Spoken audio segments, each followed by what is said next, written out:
Dag 193. En chans för de självgoda.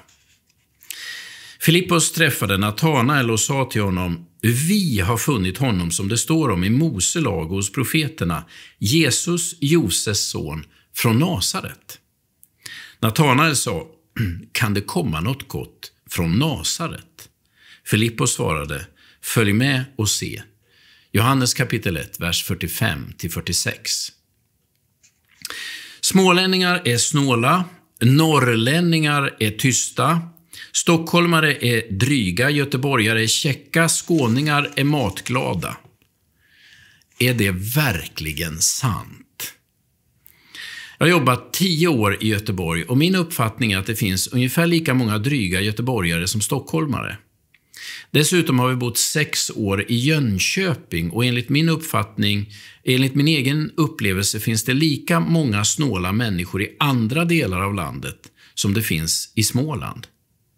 Så var kommer alla dessa förenklingar ifrån? Jag vet faktiskt inte, men det enda jag vet är att man ska ta dem med en rejäl nypa salt. Om någon skulle bli bortsorterad i en arbetsintervju på grund av att arbetsgivaren inte vill ha en smålänning och dessutom hävdar att det beror på att alla smålänningar är snåla, då kan jag garantera att det skulle leda till rubriker i kvällspressen. Nej, det enda man kan använda den här typen av kategoriseringar av människor till, det är skämt. Ingen tar väl detta på allvar? Jo, Natanael gjorde det. Den sista lärjungen som Jesus kallar enligt Johannes. Han tycker inte att han behöver träffa Jesus eller höra vad han har att säga.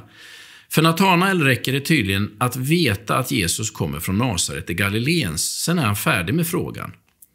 Oavsett vilka traditioner han hänvisar till och oberoende av vilken erfarenhet han själv har, så tycker jag att Natanael är trångsynt. Han avfärdar Jesus enbart på grund av hans geografiska bakgrund. Ändå kallar Jesus på Natanael och inbjuder honom att bli lärjunge. Men inte bara det, Natanael får ett fantastiskt löfte av Jesus. Sannoliken jag säger dig, ni ska få se himlen öppen och Guds änglar stiga upp och ner över människosonen. När jag läser om hur Jesus kallar Natanael blir jag glad.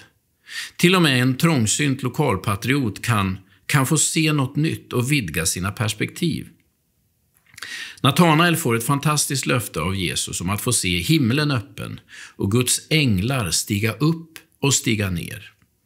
Det löftet gick inte i uppfyllelse den första dagen, men steg för steg får också Natanael vara med och se allt större saker.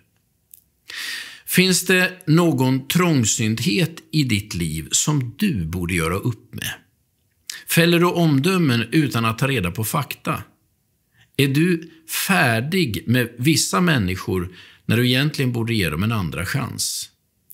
Gör upp med din trångsynthet idag och varje dag som kommer. Gud välsigna dig.